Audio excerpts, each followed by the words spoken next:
All right, so we have another single dumbbell workout here today. Once again, 3 to 4 sets of strength movement. We have a little bit of squatting, glute bridge, and low back work, followed then by a 12-minute AMRAP.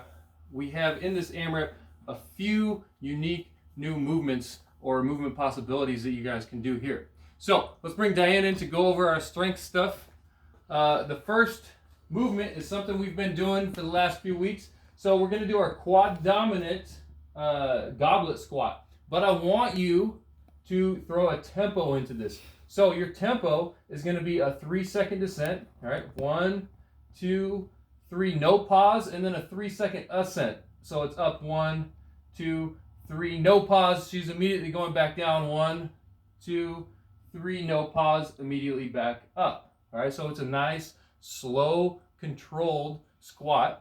And you don't get any opportunity to rest in there, which is going to make it a little more challenging. So let's go over the positioning of your feet. Now, I know that a lot of you guys don't have a plate to hang on to or to put your feet on, so you can use a 2x4, you can use some books, box, whatever you need. All right, but let's have you turn and face the camera here. If you notice, her feet are pretty close together on this. They don't necessarily have to be touching. Find something that's comfortable.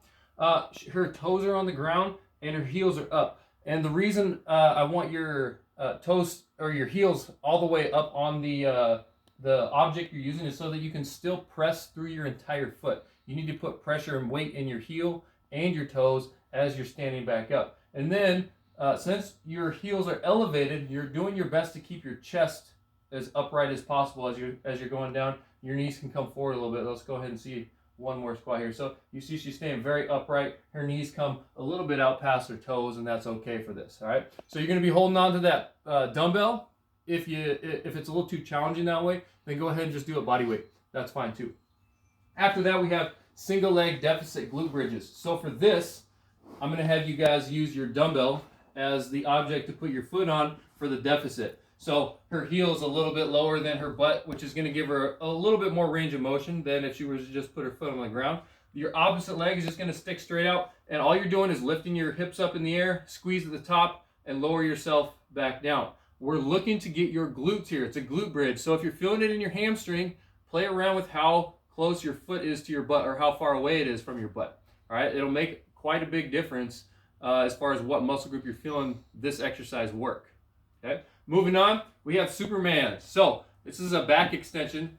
All you're doing is laying on your stomach, hands out in front, feet out behind you, and you're lifting everything up off the ground, working on squeezing your low back and your butt, and then relaxing back down.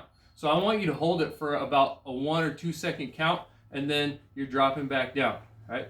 One thing to keep in mind is your head position. You want to keep a neutral neck, so you shouldn't be looking up as you do that. You should keep your head down, face the ground as you're doing these back extensions. All right, so that's our strength stuff. 3 to 4 sets. Moving on to our workout. It's a 12-minute AMRAP. You guys have been doing devil's presses with 2 dumbbells. Today we're doing alternating dumbbell press. So let's see what that looks like. You're going to start with the dumbbell. You can start with it on the ground.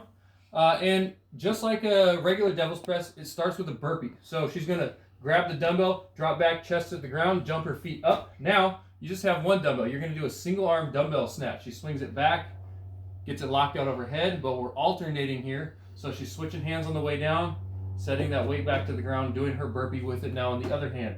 Again, just like with the regular double dumbbell devil's press, I want you working on swinging it back on the way up and on the way back down. So you're in a good position with your low back, okay?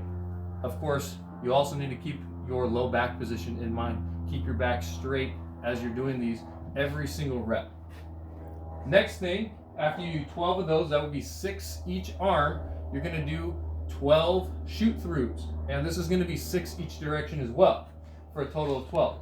So we're getting in that quadruped position. Her back is nice and flat. She's got a 90-degree angle with her knees, and her knees are straight under her hips. So we're shooting one leg through, so she's going to take her right leg and shoot it out to the side, right? Keeping her hips low, legs straight, her other arm, your elbow is kind of pulled back and tucked in, okay?